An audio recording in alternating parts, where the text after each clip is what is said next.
This toujours, conference will now be recorded. qui sont toujours en train de se connecter. On a déjà parlé de coupure d'électricité et de connectivité, mais ils arrivent tout de suite.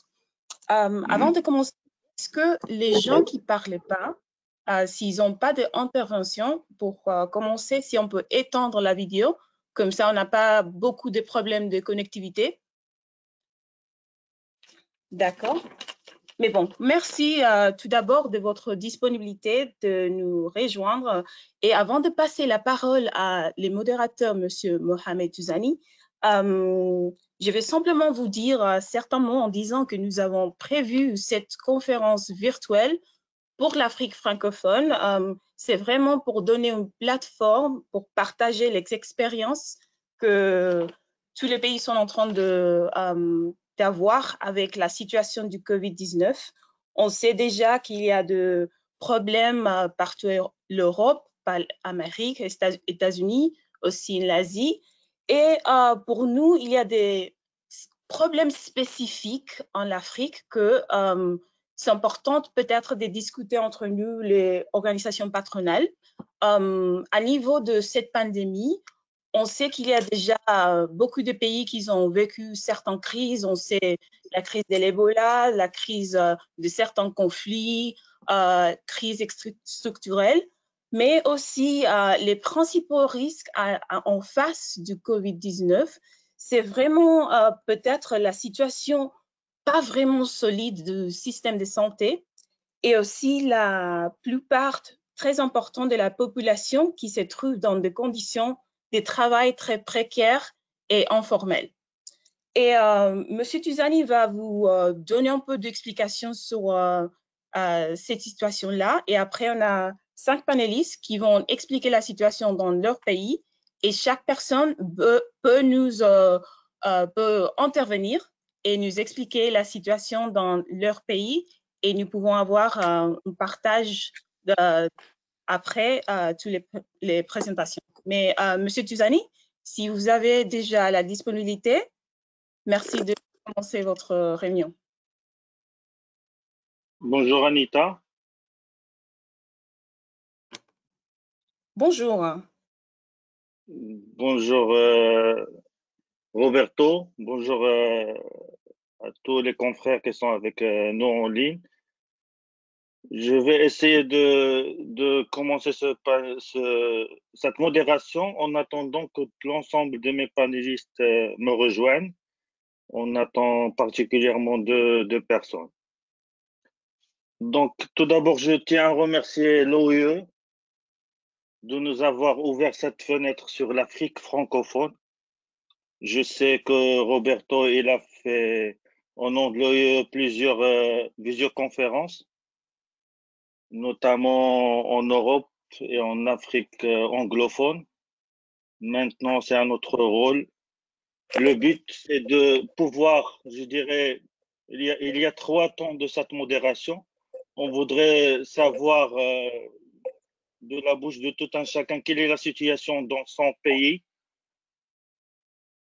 comment la pandémie se présente dans le pays, est-ce que certains secteurs ont été touchés, quelles sont les mesures qui ont été prises. J'ai entendu dire de la bouche de ces Reliani de Tunis que plusieurs mesures ont été prises.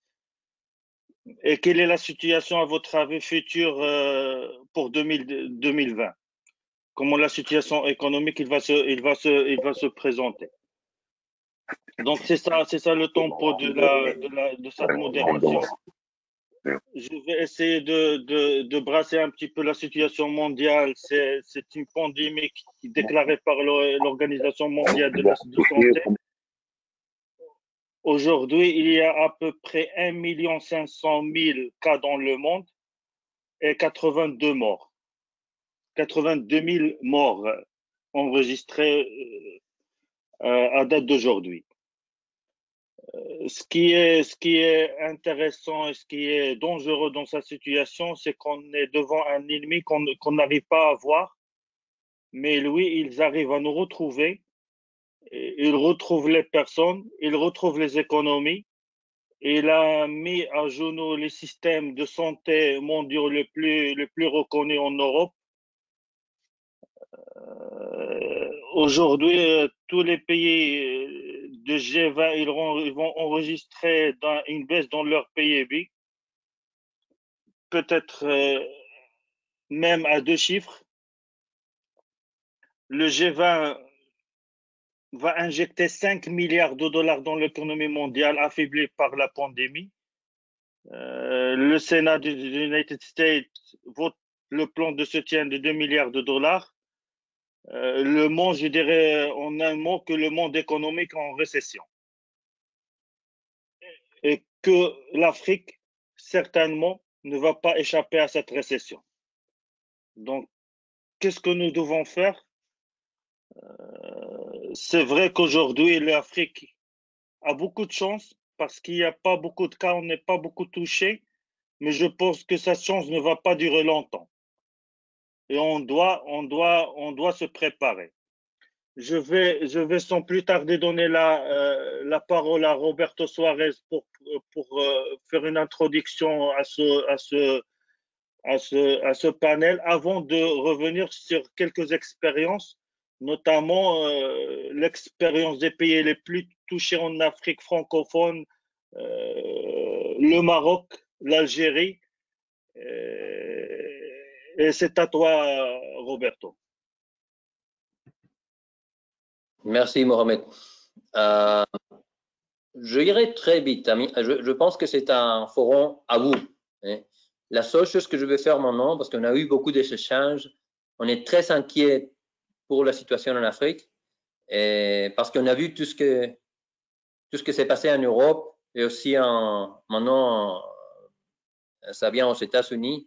On n'est pas sûr que le niveau de préparation sera suffisant. De toute façon, ce qu'on va vous dire, c'est ce que l'OIE est en train de faire.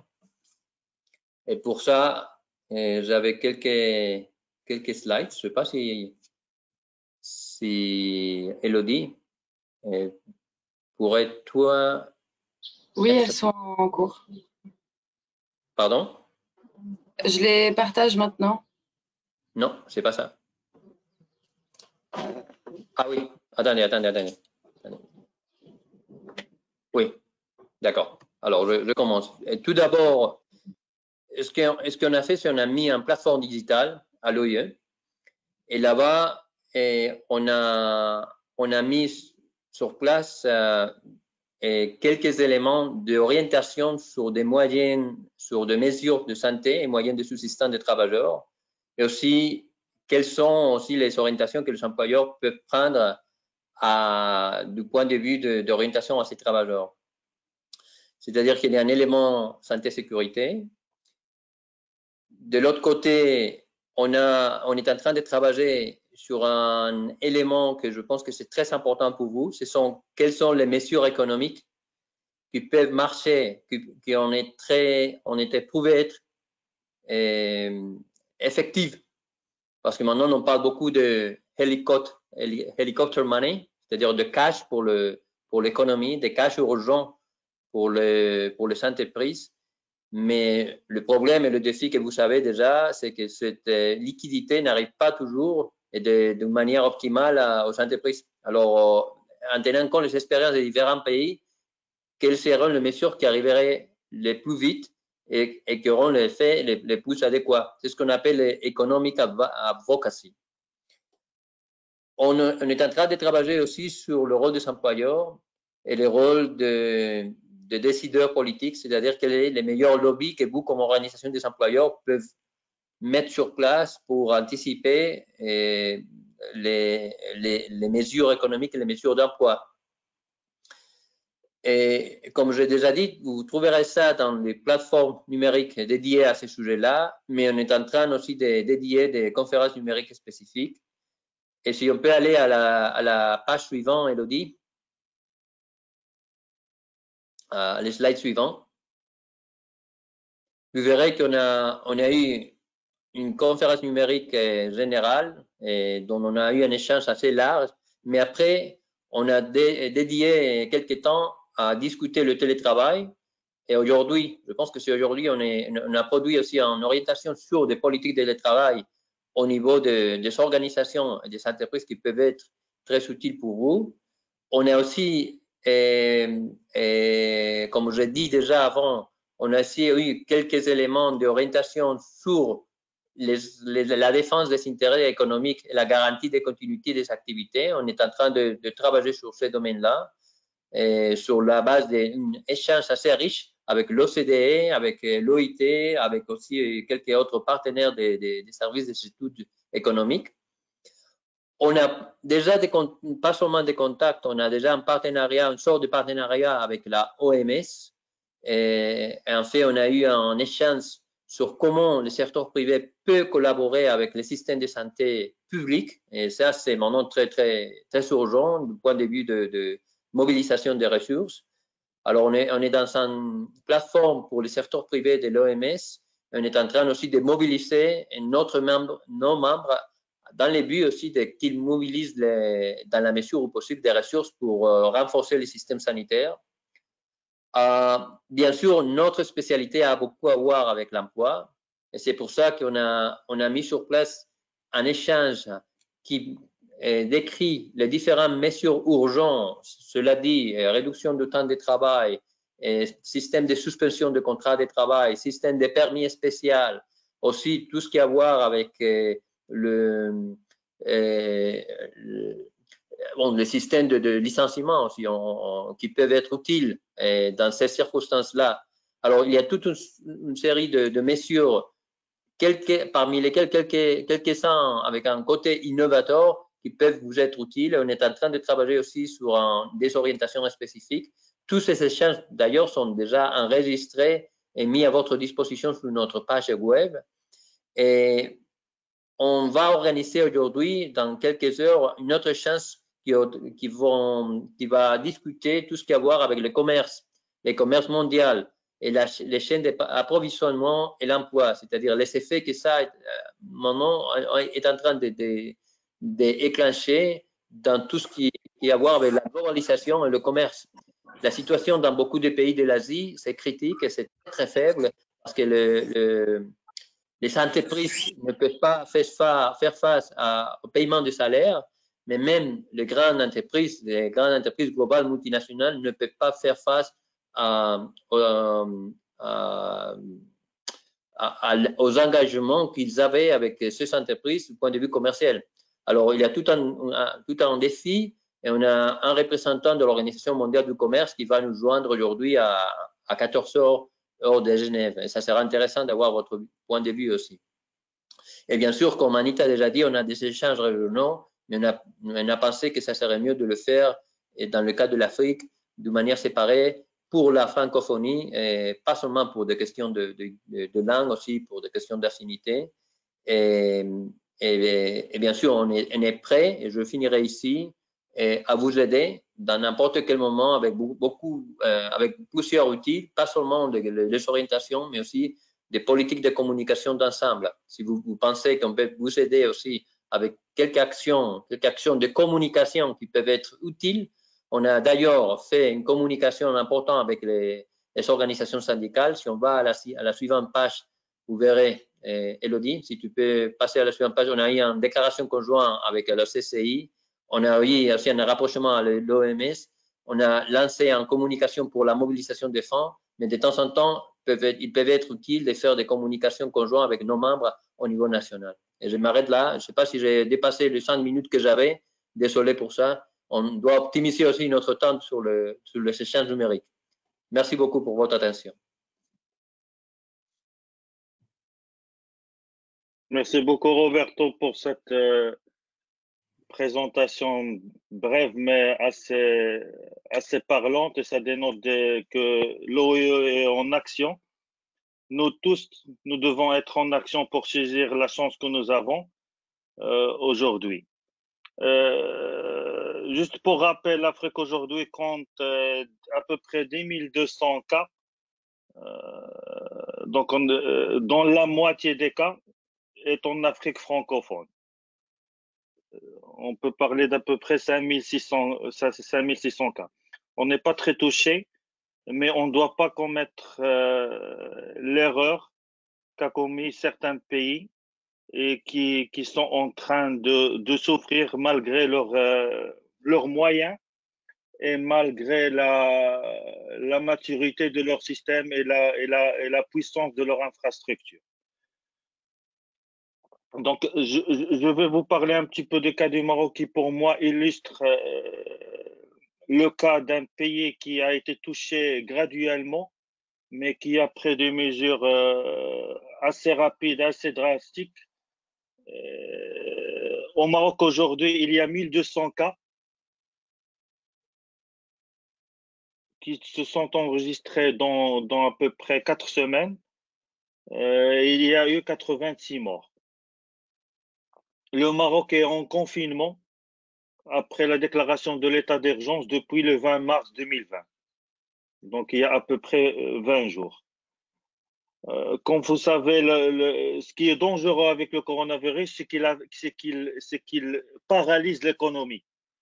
Et une fois l'économie paralysée, l'emploi est menacé. L'emploi est menacé, ça veut dire les moyens de subsistance sont touchés, la paralysie des secteurs de première nécessité, et ça crée de la zizanie et de la frustration. Le premier secteur qui a été touché au Maroc, c'était le secteur du tourisme. Et lorsque je dis un secteur touché, je fais aussi allusion à son écosystème. Donc, arrêt des vols internationaux, fermeture des frontières. Il y a le service de transport touristique qui a été touché, l'artisanat marocain qui a été touché. Il y a les hôtels qui ont été touchés. J'ai parlé hier avec un confrère. Dans les 20 jours, ils ont eu à peu près 10 millions d'euros de chiffre d'affaires en perte. Donc, pour eux, c'est une catastrophe. Donc, il y a toute une ville qui dépend du tourisme qui est aujourd'hui à genoux. Après le tourisme, il y a le textile. Pourquoi le textile? Parce que le textile, il y a des donneurs d'ordre internationaux, ce que ça a dit Roberto. Le textile dépend d'une économie mondiale. Donc, lorsque cette économie mondiale, il y a un impact en Europe, ça se transfère directement en Afrique. Donc, annulation des commandes des donneurs d'ordre. Du jour au lendemain, on a vu plus de 150 000 possibilités d'emploi qui ont été arrêtées. C'est un secteur, il n'y a pas beaucoup de cash flow. Donc, c'est un secteur qui est constitué de PME. Donc, ils n'ont pas les grandes capacités, ils n'ont pas les salaires d'un mois ou de 2 mois dans leur trésorerie pour pouvoir continuer à payer les salariés. Troisième secteur, c'est le secteur d'automobile. Encore une fois, c'est un secteur qui dépend lorsque Renault Monde il a arrêté la production dans ses usines, il n'a pas épargné le Maroc. Renault aujourd'hui Peugeot aussi, et c'est aussi un écosystème qui compte plusieurs centaines de milliers d'emplois. Aujourd'hui au Maroc, il y a 370 000 emplois qui sont menacés par l'arrêt dans les 20 jours. Oui, 370 000 emplois. Donc, ça, c'est, je dirais, la pandémie qui s'est transférée d'un secteur à un autre. Donc, c'est comme un château de cartes qui commence à tomber. Tourisme, textile, automobile, et artisanat, et j'en passe. Bâtiment aussi. Tout est arrêté. Face à ce défi, je pense que le premier défi que nous allons avoir en Afrique et que nous avons aujourd'hui, c'est le défi de préserver les emplois et de ne pas avoir un taux de mortalité au sein de nos entreprises. Donc, il faut savoir hiberner et il faut savoir s'inscrire dans la reprise d'activité. Ça, c'est le premier défi. Donc, pour faire face à ce défi, il faut savoir s'adapter à des circonstances, à une situation particulière. Il faut tout d'abord, comme je dis, hiberner les secteurs qui ont été touchés et on va voir quelles sont les mesures qui ont été prises pour permettre à ces entreprises de ne pas suffoquer. Mais par contre, il faut aussi assurer la production dans certains secteurs qui sont vitaux. et qui n'ont pas le droit de s'arrêter. Au contraire, ils doivent multiplier d'efforts et de production. Je cite à titre d'exemple les secteurs de production des produits alimentaires et toute la chaîne de distribution de produits alimentaires. On a vu, par exemple, dans le pays voisin Tunisie, le problème de la semoule. C'est aussi le cas au Maroc. Et c'est le pain quotidien des citoyens. Il y a aussi les produits, le secteur qui produit les produits sanitaires et de désinfection qui ne doivent pas s'arrêter. Du jour au lendemain, au Maroc, on a assisté à une obligation de passer au télétravail. La législation marocaine n'était pas adaptée au télétravail. Beaucoup de questions se sont posées et on a dû mettre en place plusieurs mesures d'adaptation, notamment l'adaptation de l'assurance accident de travail au télétravail pour permettre aux gens d'aller travailler chez eux. C'est aussi un exemple d'adaptation rapide. Il y a un renforcement de la législation du travail dans ce sens pour permettre aux gens de travailler chez eux. On est passé du jour au lendemain à l'éducation à distance. Donc, tout le système scolaire, du primaire jusqu'à l'université, tout le monde est passé en mode écran. Donc, il y a les chaînes de télévision qui passent les cours. Il y a aussi les cours à distance via les plateformes mises en place par l'ensemble du système d'éducation. Ça demande la connectivité, ça demande que les personnes ont des PC. Est-ce que tous les Africains, est-ce que tous les pays, les ménages qui ont un enfant scolarisé disposent d'un PC et d'une connexion? Ça, c'est un fait. Travailler à partir de votre maison, ça demande que vous preniez en charge vous faites attention à la cybersécurité et au risque de piratage. Donc tout ça dénote qu'on est passé à une vitesse rapide dans peu de temps. Au Maroc, le roi il a donné l'ordre de créer un fonds national de solidarité qui aujourd'hui, grâce à lui, on arrive à payer à peu près l'équivalent de 200 € pour les salariés qui sont déclarés en arrêt du travail. Et à date d'aujourd'hui, il y a 700 000 salariés qui ont été déclarés en arrêt de travail et qui travaillent dans à peu près 113 000 entreprises. 130 000 entreprises, c'est à peu près la moitié des entreprises formelles au Maroc. Donc, le coronavirus touche plus rapidement l'économie que les personnes. On a 1200 cas, mais on a 113 000 entreprises qui ont déclaré l'arrêt et 700 000 salariés qui sont en arrêt dans ces 20 premiers jours. Deuxième mesure, c'est que l'État a décidé la suspension des paiements des charges sociales pour les entreprises qui sont en arrêt ou bien qui sont en baisse d'activité. Et le système bancaire a aussi prévu la suspension des paiements des crédits, que ce soit des crédits à la consommation pour les ménages, que ce soit les crédits pour les entreprises. Il a même donné la possibilité à certaines entreprises d'avoir des lignes de crédits supplémentaires pour faire face à cette pandémie.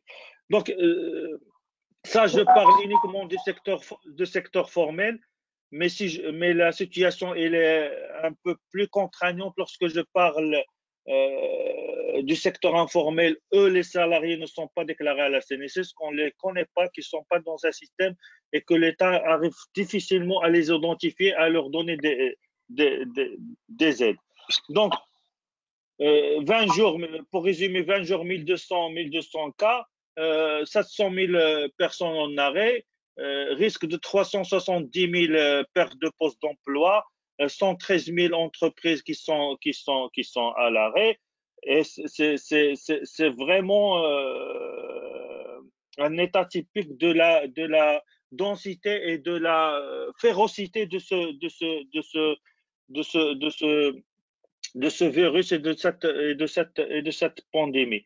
C'est pour ça que je dis aujourd'hui, il y a les 3 pays francophones qui sont les plus touchés, c'est le Maroc, l'Algérie et la Tunisie. Mais croyez-moi que ça passe d'une vitesse assez rapide. Je vais, sans plus tarder, en attendant que Megaté les rejoindre, passer peut-être la parole à M. Amadou de la Guinée. Monsieur Amadou, est-ce que vous m'entendez?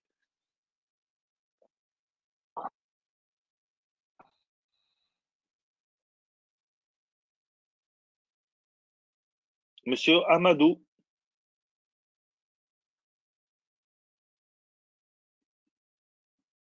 est-ce que vous êtes là?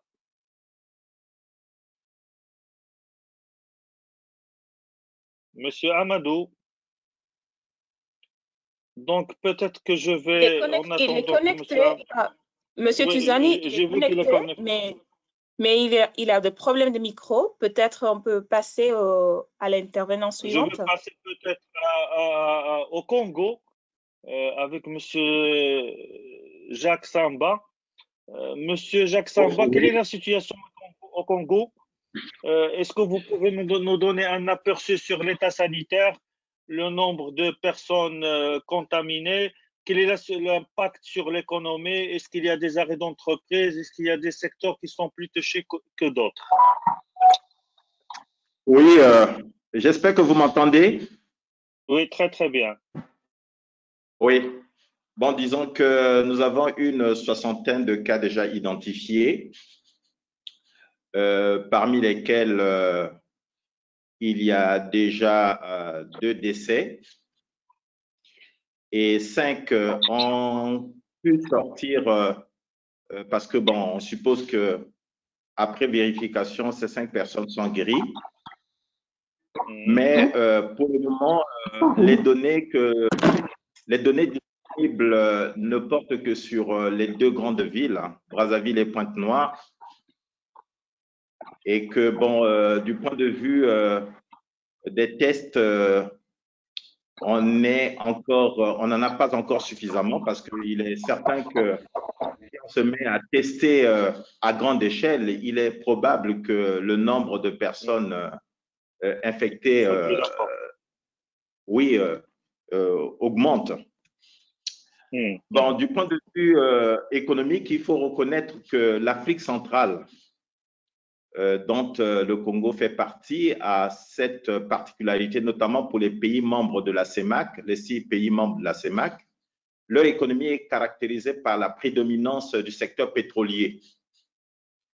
Et que tout le monde sait qu'avec cette pandémie, le pétrole, aujourd'hui, c'est 20-21 $ le baril, alors que le budget du Congo a été élaboré sur la base d'un baril à 55 $. Donc, vous pouvez imaginer la catastrophe que cela représente pour les finances, mais également pour tout l'écosystème économique autour du pétrole, parce que le pétrole, c'est les 2 tiers du PIB du Congo, c'est 94% des exportations du Congo. Donc, c'est tout le système économique, tout le système financier est tiré par ce secteur pétrolier qui aujourd'hui, je peux dire, est à genoux. Donc, depuis une semaine, tout le pays est en confinement. Les seuls secteurs qui sont autorisés, disons, les seules personnes qui sont autorisées à se mouvoir, ce sont le personnel de santé et tout ce qui est lié à l'industrie alimentaire, donc à l'alimentation de la population, la desserte en eau, en électricité, tout ce qu'on considère comme étant essentiel pour la vie économique et sociale du pays. Mais on sait également que à côté du pétrole, bien que ce soit le secteur prédominant et qui est suivi de très loin par le secteur forestier, parce que nous sommes en Afrique équatoriale, nous avons quand même le secteur informel, comme dans la majorité de nos pays, représente l'essentiel de l'emploi, l'essentiel ça participe énormément dans le secteur agricole et qui nourrit la population, même si c'est un secteur qui échappe à la maîtrise statistique, on sait que c'est un secteur essentiel parce que ça fait vivre l'essentiel, la plus grande partie de la population. Et toutes les mesures qui ont été prises, notamment le confinement, il y a 2 jours dans la semaine où les marchés sont fermés, donc pas de circulation. Il y a de plus en plus de difficultés pour relier les bassins de production agricole avec les villes, compte tenu du fait qu'une bonne partie du transport routier est bloquée. Et bon, disons que la situation est très, très difficile. Bon, jusqu'à présent, notre organisation, Unicongo, l'organisation patronale interprofessionnelle la plus représentative, a fait des propositions au gouvernement, qui a mis en place une task force qui regroupe l'essentiel des ministères économiques et sociaux qui sont en lien avec l'activité économique du pays. Et ces propositions touchent le volet travail pour dire, bon, mais toutes les entreprises qui sont affectées par un arrêt total d'activité ou partiel, qu'il leur soit facile d'appliquer avec souplesse les mesures de chômage technique qui est réglementé par le Code du travail congolais, qui prévoit qu'en cas d'impossibilité de l'entreprise de fonctionner, elle peut mettre en chômage technique le personnel en permettant à celui-ci de toucher 30%, donc le tiers du salaire, avec le maintien de tous les avantages liés, accès, tout ce qui est prise en charge médicale, pharmaceutique, hospitalisation. Et le personnel qui est logé garde évidemment son logement de service avec tous les services qui sont liés, l'eau, l'électricité. Et puis bon, parce que la législation prévoit qu'il faut faire appel à ce qu'on appelle chez nous la commission de litige, fournir tous les dossiers pour justifier pourquoi l'entreprise ne peut pas fonctionner, pourquoi elle est obligée de mettre en chômage technique personnel. Et ça doit prendre 15 jours. On a dit 15 jours, ce n'est pas possible. Nous avons donc demandé que cela soit appliqué d'une manière automatique, quitte, bon, si la situation perdure, parce que le chômage technique, quand il est appliqué, c'est sur 3 mois avec possibilité de reconduction pour les 3 mois qui suivent. Et puis, nous avons également toutes les activités au niveau du tribunal du travail sont suspendues parce que ce n'est pas possible, d'autant plus qu'il est interdit, les réunions sont interdites. Interdites. Même dans la rue, on n'admet pas des groupes de plus de 2 personnes et l'obligation d'observer au moins 1 mètre de distance entre les 2 personnes. D'accord. Voilà. Donc, oui. Merci. Bon, merci pour. Oui. Vous voulez rajouter quelque chose? Nous avons également demandé qu'on reporte de 3 mois toutes les échéances fiscales, toutes les échéances sociales, donc le paiement des cotisations sociales. Également au niveau des banques, le report de toutes les échéances des emprunts, des crédits bancaires. Mais jusqu'à présent, malheureusement, disons, le gouvernement n'a pas encore réagi. Nous avons fourni tous les éléments, donc nous attendons cette rencontre pour que l'on puisse discuter de tous ces éléments, parce qu'il y a certaines entreprises qui n'ont pas pu payer le salaire du mois dernier, parce que avant même qu'on décide du confinement, l'activité de certaines entreprises s'était déjà effondrée au point où leur trésorerie n'a pas été en mesure de faire face aux échéances des salaires. Donc voilà. Donc monsieur Samba, vous avez 60 cas, c'est ça? Et déjà, je dirais, un secteur pétrolier à genoux, oui. transport perturbé, création de task force, état de confinement, plusieurs entreprises ont eu recours au chômage technique, report d'échéances fiscales, échéances bancaires, et j'en passe. Donc, Oui, pour un pays... ce sont des propositions que nous avons faites, mais pour lesquelles nous attendons le retour du gouvernement. Des réponses, mais il y a déjà un état de perturbation, un état d'alerte dans tout le pays qui enregistre 60 cas. Je pense que c'est ce qu'il faut faire, parce que l'important, ce n'est pas le nombre de cas, mais l'important, ce sont les mesures qui vont être mises en place.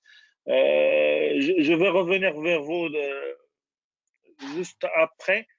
Amadou, est-ce que vous êtes maintenant avec nous? Oui, je suis là, vous m'entendez? Oui, oui, très, très bien. Je voudrais, vous qui avez vécu l'Ebola il y a peu de mois, comment était la situation? Comment vous avez pu dépasser? Quel est le retour d'expérience de Guinée face à une pandémie qui, comme on a vu, arrive à mettre à genoux et les personnes et l'économie? D'accord. Je vais répondre à cette question et ensuite je vais vous donner un peu plus de contexte concernant le cas spécifique de la Guinée sur le Covid-19 avant de vous parler des mesures que le gouvernement... On peut commencer par le cas de Guinée sur la Covid-19 et rebondir par la suite. Alors, c'est très important que concernant la Guinée, je vous donne du contexte, que je vous donne du contexte et qui démontre à quel point dans des contextes des pays comme le nôtre, le contexte sociopolitique est directement relié à l'économique. Et je rebondis également sur les propos de Roberto en ce qui concerne la pertinence d'effectuer des actions conjointes entre les patronats locaux et l'OIE afin de pouvoir appuyer et donner plus de force aux requêtes du secteur privé. Alors, il y a un mois de cela, 3 semaines, la Guinée était en pleine période d'élection présidentielle, d'élection législative et d'un référendum. Donc, un référendum assez contesté qui vise à changer la constitution, notamment afin que le président puisse se représenter pour un 3e mandat. Alors, malgré la crise, qui est la pandémie qui avait été déclarée dans le monde et dans plusieurs pays africains, la Guinée n'avait toujours pas décidé, n'avait toujours pas pris de mesures. Le secteur privé avait commencé un peu à s'exprimer, mais rien n'était pris en compte. Et donc, les élections ont été faites et comme par hasard, au lendemain des élections, les 2 premiers cas de coronavirus ont été officiellement déclarés. Et en 3 semaines, est-ce qu'on peut passer, s'il vous plaît, au slide qui montre les chiffres de la Guinée? Et en 3 semaines, pas celui-ci, un autre, mais celui avril.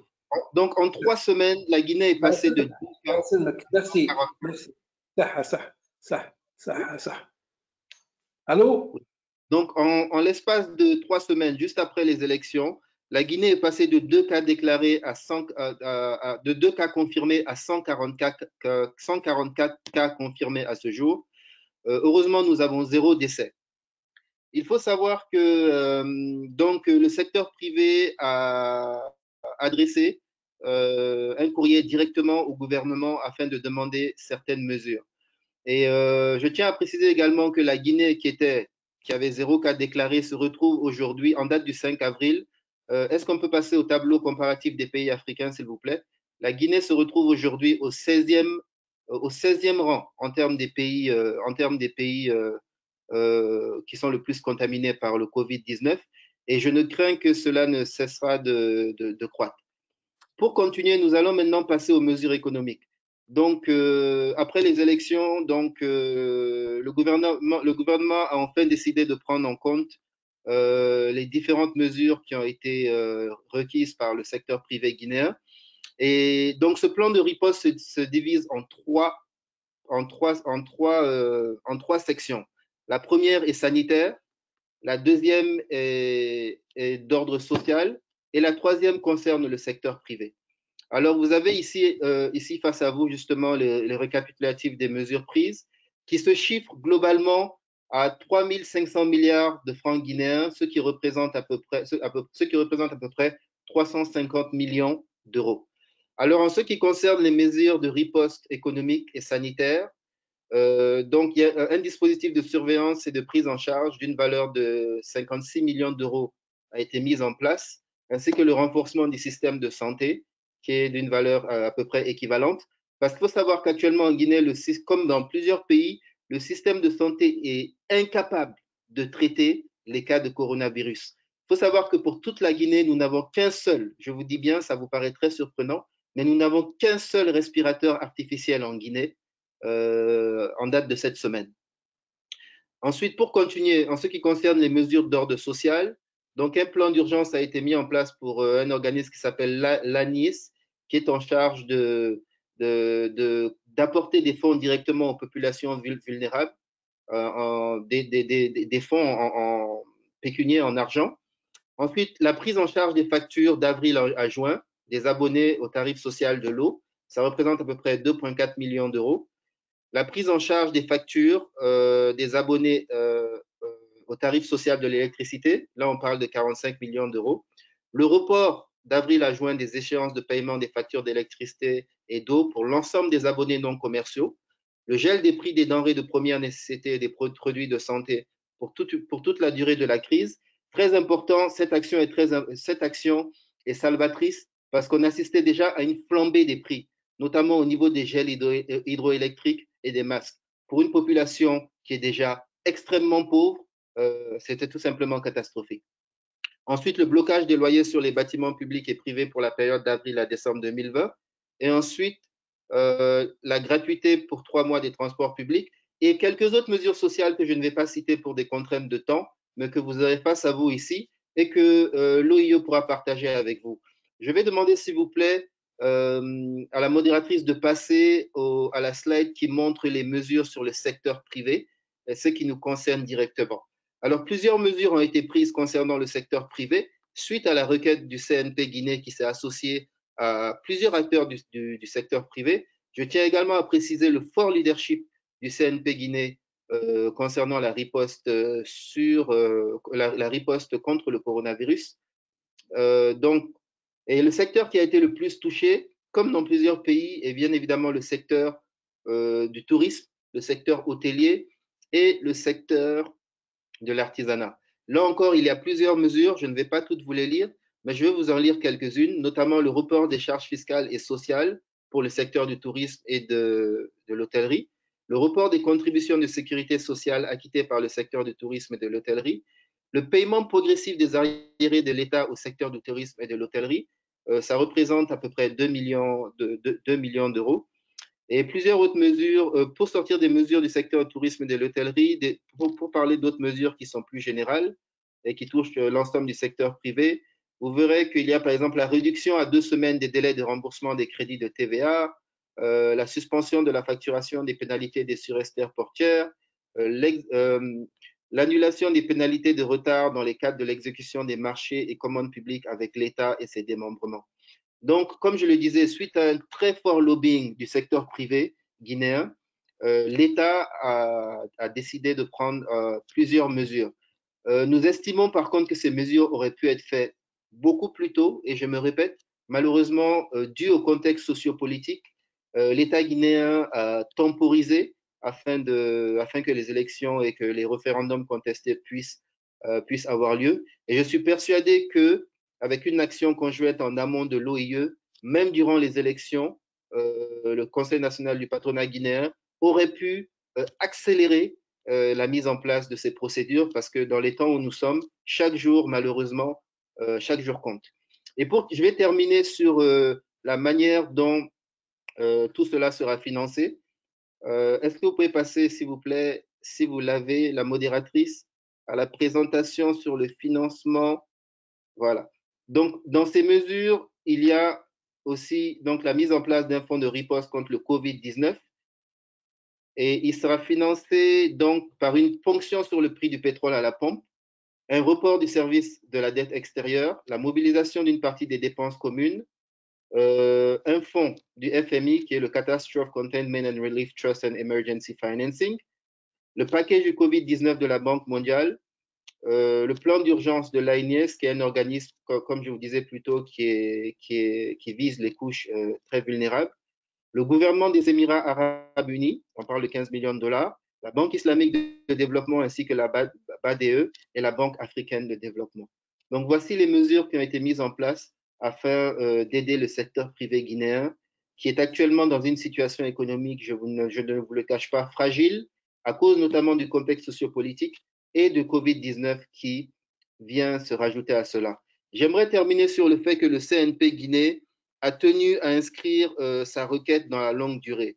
Donc, en plus des requêtes spécifiques visant celles sur le Covid-19 et qui n'apparaissent pas ici dans ce tableau, le CNP Guinée a tenu à rappeler au gouvernement guinéen l'importance de respecter tout ce qui concerne le contenu local afin de pouvoir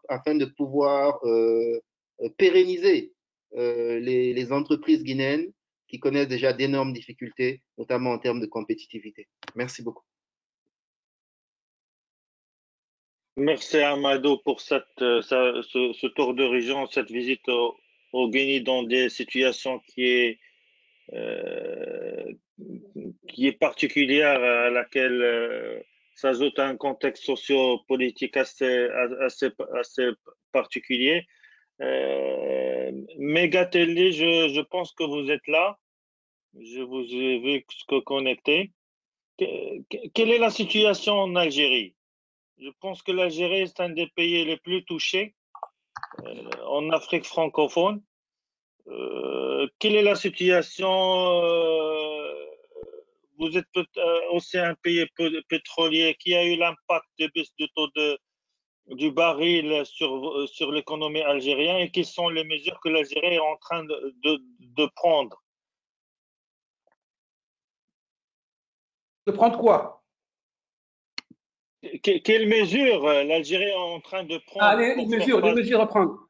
Bon, écoutez, à la situation, est-ce que vous pouvez nous éclaircir?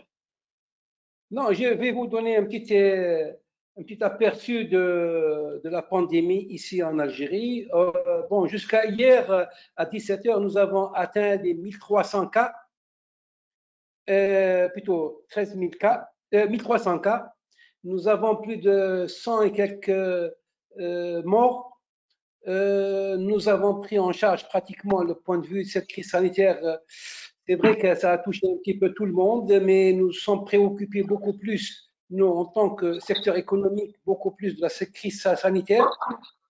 Parce que vous savez, si on ne s'occupe pas de la crise sanitaire, il faut s'occuper un petit peu de la crise sanitaire pour faire face un petit peu à cette pandémie, pour essayer de l'arrêter. Nous avons fait beaucoup plus d'humanitaire. Nous avons mobilisé nos opérateurs économiques à essayer de faire un petit peu d'humanitaire pour essayer de mobiliser toutes les entreprises qui fabriquent les masques et les produits concernant la protection des personnes. Nous avons mobilisé aussi notre diaspora pour essayer de acheter un petit peu les appareils de respiration.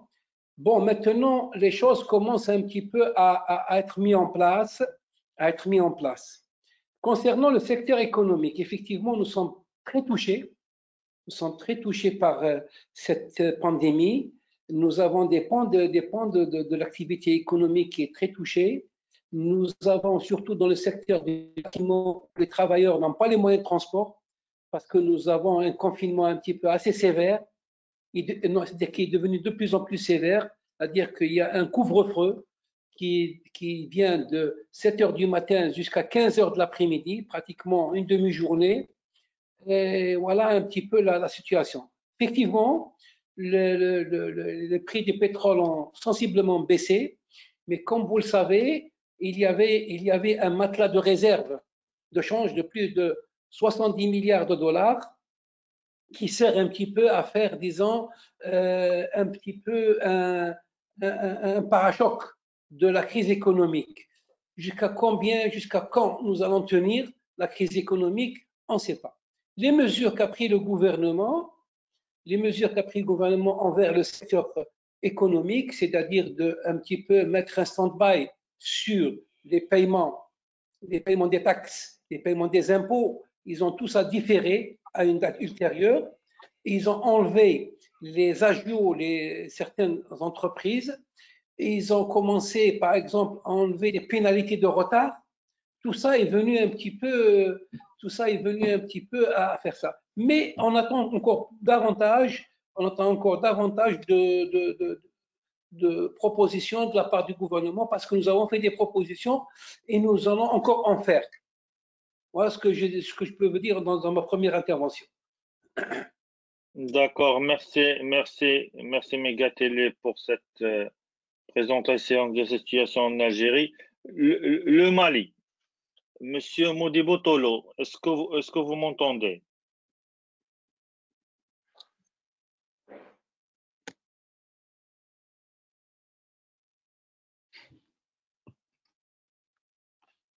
Monsieur Modibo.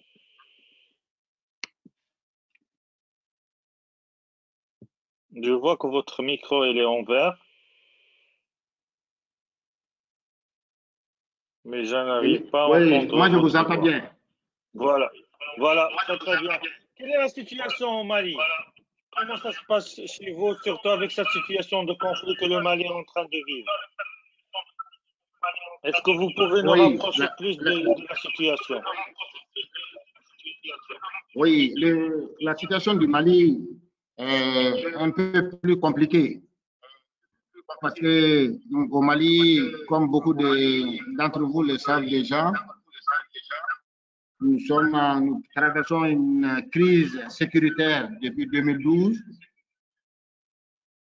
Et à cette crise est venue se greffer cette situation de maladie. Mais nous essayons de tenir tant bien que mal.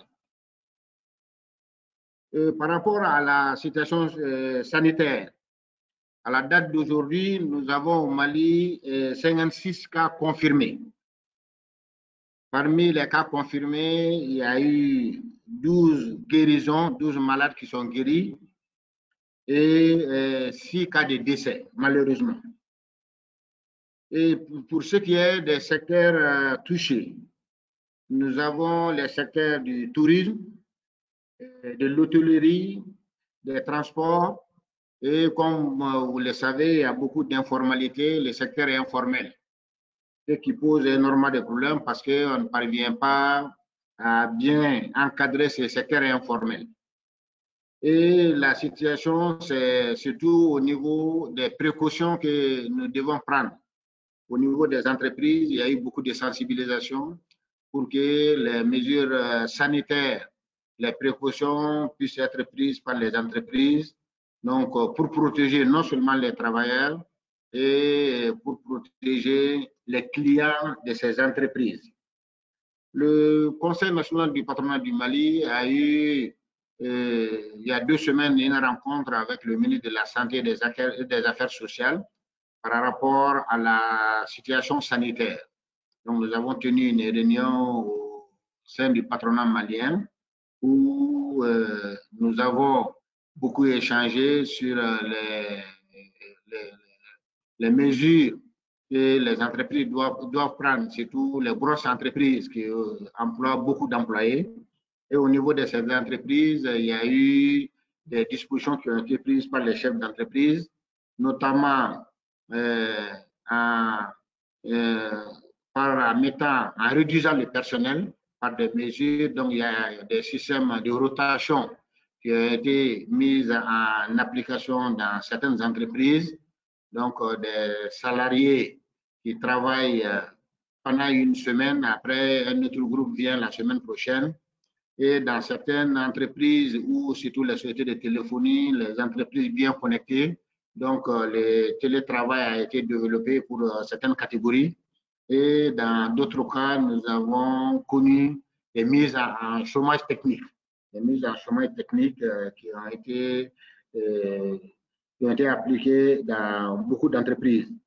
Donc, le secteur de l'hôtellerie qui était déjà sinistré et le secteur du tourisme et de l'hôtellerie, donc l'association professionnelle qui s'occupe de ces secteurs au Mali a tenu beaucoup de réunions, a rencontré le ministre du Tourisme, le Premier ministre, pour voir qu'est-ce qu'il faut pour ce secteur déjà sinistré. Nous avons fait des propositions aux autorités, donc avec lesquelles nous sommes en train de discuter pour la mise en œuvre rapide de ces propositions. Il s'agit notamment pour ce qui est du social, du report des délais de paiement des échéances sociales et fiscales au niveau de la sécurité sociale. Et comment faire pour qu'on reporte ces échéances parce que les entreprises ne produisant pas au rythme normal, donc ont des difficultés de trésorerie. Nous avons demandé aussi la suspension des contrôles fiscaux et des organismes sociaux, donc, et l'abandon des pénalités et des majorations envisagées. Donc, ça aussi, c'est des discussions que nous sommes en train de faire avec les autorités.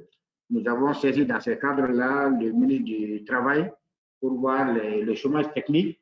Le chômage technique étant de 3 mois, donc on s'est dit qu'on peut proroger, on s'est dit, est-ce que pour cette période, on dit à toi dans le code du Mali, si au-delà de 3 mois, si le travail ne reprenait pas, on peut aller au licenciement.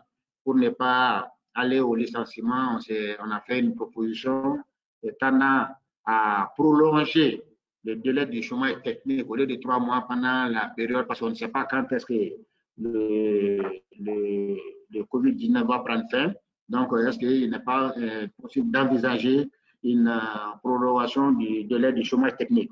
Ça, c'est une proposition qu'on a faite au ministre du Travail. D'accord. Aussi, il est envisagé que la période de chômage technique doit être prise en compte dans les calculs des droits en cas de licenciement. C'est-à-dire, est-ce que pour cette période de crise sanitaire, est-ce qu'il n'est pas envisageable de ne pas tenir compte de cette période de chômage technique dans les calculs des droits au licenciement? Donc, ça, c'est des propositions que nous avons eu à faire au niveau du ministère du Travail, au ministère de la Santé qui s'occupe de la sécurité sociale. Donc, c'est de voir le report de paiement des cotisations sociales. Bon, comme aussi au Mali, je ne sais pas, pour les autres pays, le délai de dépôt des états financiers étant prévu pour la fin mars. Donc, on avait souhaité un report de ces délais jusqu'à la fin, jusqu'à 3 mois. Jusqu'à 3 mois, par exemple, pour que les cabinets puissent travailler sereinement sur ces états financiers et les déposer à la fin de la crise sanitaire. On avait aussi demandé, parce qu'on était un pays continental, donc on avait demandé aux autorités de diligenter les procédures de dédouanement. Les procédures de dédouanement pour éviter au niveau social qu'il y ait des pénuries essentiellement des denrées de première nécessité. Donc ça, c'est des questions que nous avons. Autre situation, on a les autorités ont instauré un couvre-feu. Nous ne sommes pas encore au confinement, mais il y a un couvre-feu qui court de 21h à 5h du matin. 5h du matin. Et au niveau du secteur public, donc l'État a décidé de réduire le temps de travail. Donc maintenant, c'est de 7h30 à 14h au lieu de 16h. Donc, avant, c'était d'accord. Merci. La latitude est laissée à chaque chef d'entreprise ou à chaque secteur d'activité en fonction de la réalité de ce secteur d'organiser le travail comme il le souhaite. Donc, ça, il n'est pas fait une obligation de réduction de travail au niveau du secteur privé, mais seulement au niveau de certaines entreprises, notamment les systèmes bancaires. Donc, il y a eu des réaménagements parce qu'il y a des attroupements de personnel. Donc, nous sommes en discussion avec les autorités avec l'État. Malheureusement, les discussions n'avancent pas très bien. Et pendant la même période, nous avons reçu une visite de l'USAID hier tout près, parce qu'on a mis au Mali en place une comité de crise pour gérer le Covid-19. Malheureusement, pour le moment, c'est uniquement les bailleurs de fonds et puis le secteur public. Il y a certains bailleurs qui trouvent que ce n'est pas normal qu'on mette en place une telle commission et que le secteur privé ne fasse pas partie.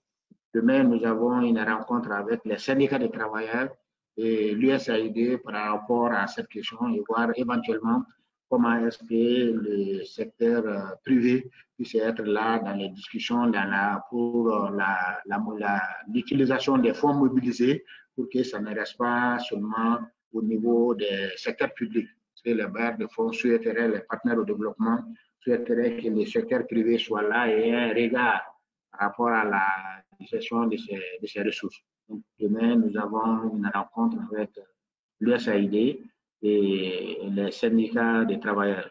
Donc, en tout cas, nous avons le soutien total de ces partenaires-là pour que le secteur privé soit impliqué de bout en bout dans ce processus de gestion des fonds mobilisés dans le cadre de cette crise sanitaire.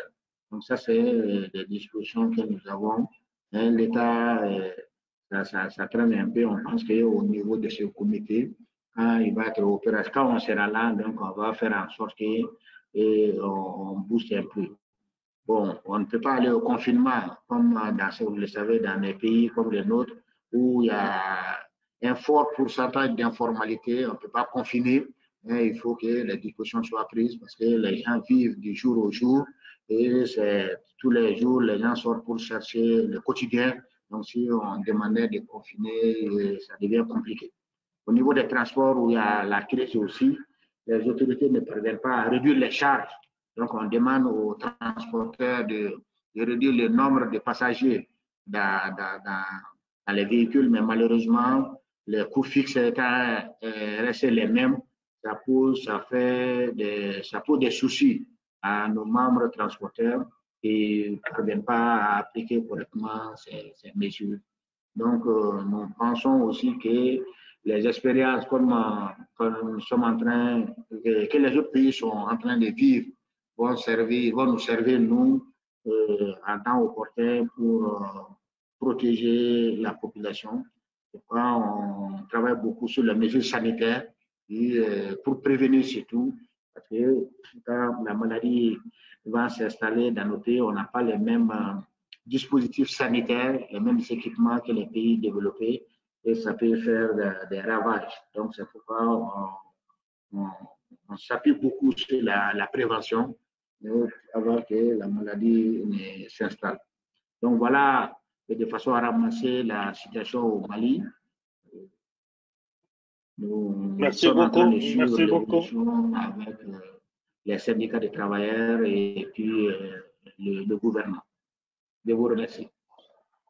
Merci beaucoup, M. Tolo, pour cette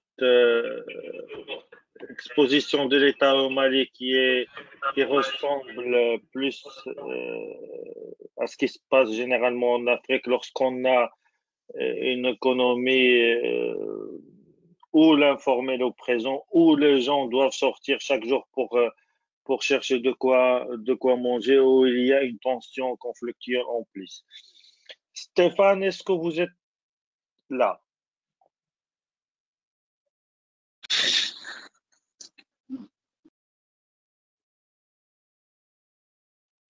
Allô, vous m'entendez?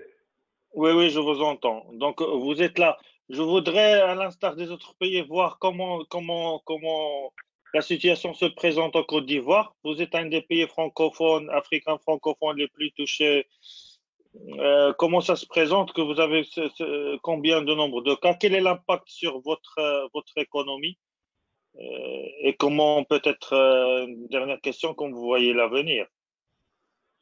D'accord, merci Mohamed. Donc pour tous les participants, je suis Stéphane Akandwi, le directeur exécutif de la Confédération générale des entreprises de Côte d'Ivoire, la CGC, qui est la principale organisation patronale en Côte d'Ivoire.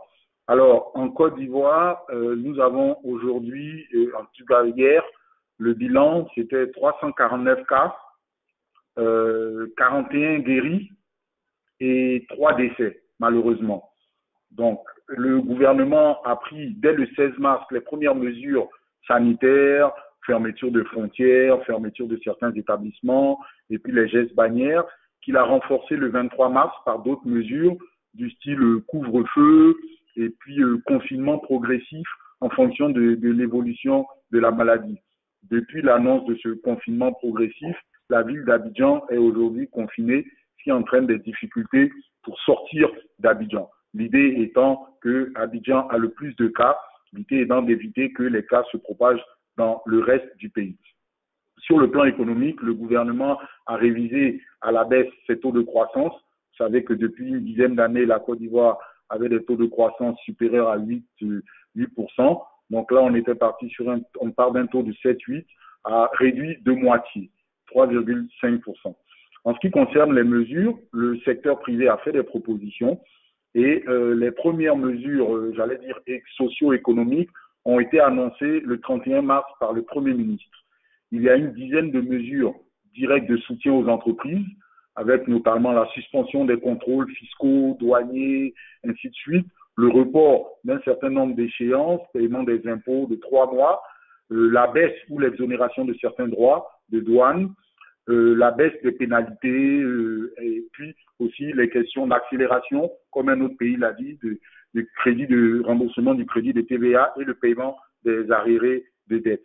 En ce qui concerne les mesures de soutien plus général à l'économie, l'État a mis en place un certain nombre de fonds, dont un fonds de 250 milliards pour soutenir les entreprises et les PME, un fonds de 100 milliards pour soutenir le secteur informel, un appui de 250 milliards pour les filières, notamment les principales filières agricoles de la Côte d'Ivoire, café, cacao, anacarde, coton, huile de palme et EVA, et un fonds de 50 milliards pour le vivrier, les maraîchers et les fruits. Et dans ce fonds de 50 milliards pour le vivrier, il y a 20 milliards pour les intrants. Et bien sûr, la poursuite du dialogue, mais j'en parlerai un peu. Enfin, en ce qui concerne les mesures sociales, il y a des mesures concernant les reports des factures d'électricité ou la prise en charge par l'État pour certains ménages. Il y a la création d'un fonds de solidarité filets sociaux de 170 milliards pour les populations et il y a des mesures concernant les logements, mais on n'a pas été aussi efficace que d'autres pays en bloquant le loyer. C'est juste inciter les propriétaires à la mesure. Tout comme on essaie de contrôler aussi les prix pour éviter la flambée des prix des matières premières de base ou des denrées comme les gels, ainsi de suite, et la promotion de l'enseignement à distance. À ces mesures de l'État annoncées le 31 mars, on peut ajouter quelques mesures prises dans notre zone par la Banque centrale de l'Afrique de l'Ouest, destinées à rendre un peu liquide l'économie et des mesures prises par la douane destinées à faciliter le dédouanement, à accélérer le dédouanement quand on sait que le commerce international est fortement touché par cette crise. Alors, la réaction du secteur privé, en Côte d'Ivoire, le secteur privé a été force de proposition. C'est nous qui avons créé une adresse Internet par laquelle on reçoit toutes les préoccupations de l'ensemble des entreprises, pas seulement celles membres de la CGC. Et donc, sur cette base-là, nous avons fait des propositions au gouvernement dès le 20 mars. Et puis, nous en avons fait de nouvelles le 27 mars. Et donc, c'est l'ensemble de ces propositions regroupées en 15 catégories qui ont été analysées par le gouvernement et qui ont débouché sur les mesures dont j'ai parlé. Bien sûr, le secteur privé est très impliqué dans les questions de sensibilisation, dans les mesures sanitaires qui ont été prises à l'intérieur des entreprises pour garantir la santé des travailleurs. Et certaines entreprises se sont signifiées par des dons pour soutenir l'effort de l'État pour lutter contre la crise. Là où nous en trouvons des faiblesses dans les mesures qui ont été prises, il y a la question des travailleurs. Nous avons eu une réunion employeurs et syndicats pour faire des propositions au gouvernement, mais c'est assez faible de ce côté-là en termes de prise en charge si jamais le personnel doit être mis en chômage technique. Donc on essaye, dans la mesure du possible, d'épuiser les congés, parfois même d'anticiper les congés de l'année.